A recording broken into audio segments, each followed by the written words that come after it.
दोस्तों नमस्कार। उत्तर प्रदेश के बरेली जनपद से एक बहुत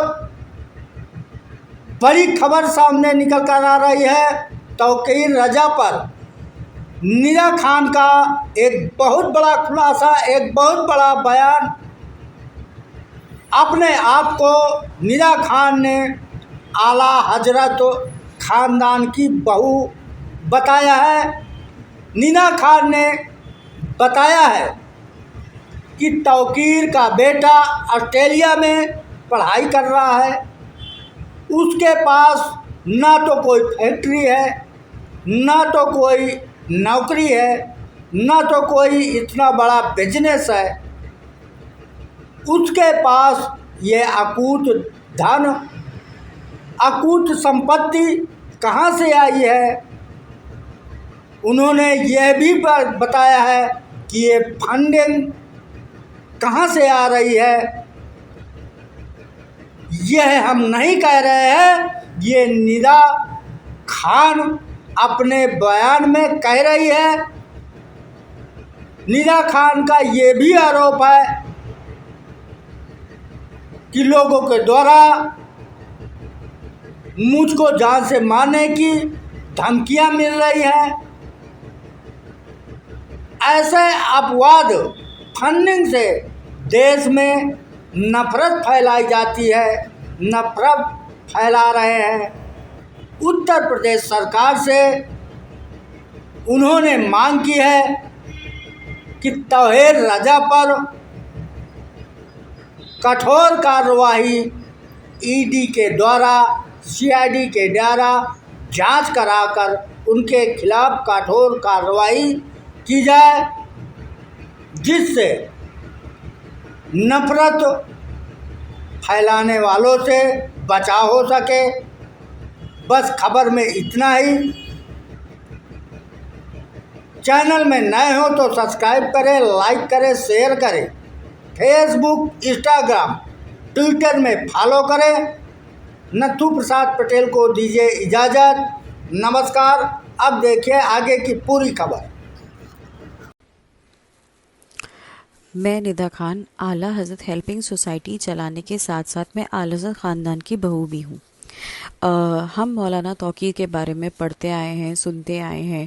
उन्होंने बहुत सारे धरने प्रदर्शन किए हैं सीए को लेके, एनआरसी को लेके, और आए दिन वो हिंदू मुस्लिम दो पक्षों को भिड़वाने के लिए उन्होंने बहुत ज़्यादा कारगर धरने किए हैं। जो उनका लास्ट धरना हुआ था उसमें दो पक्ष आपस में भिड़ भी गए थे।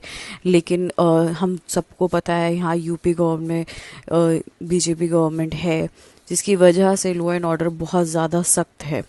कई बार उनकी कोशिशें ये नाकाम रही हैं।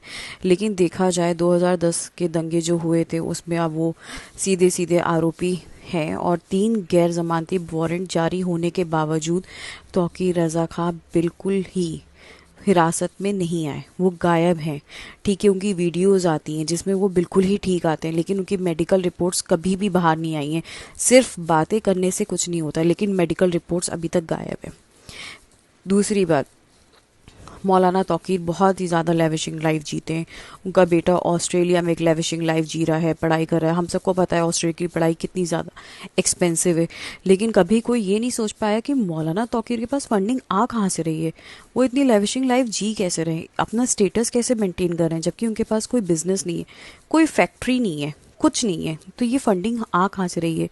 तो मैं अपनी गवर्नमेंट से रिक्वेस्ट करती हूँ कि ऐसे जो भी लोग हैं उनके ऊपर ईडी की जांच होनी चाहिए कि ये पैसा आ कहाँ से रहा है, ये फंडिंग कहाँ से आ रही है जो हमारे देश में नफरत पैदा कर रही है।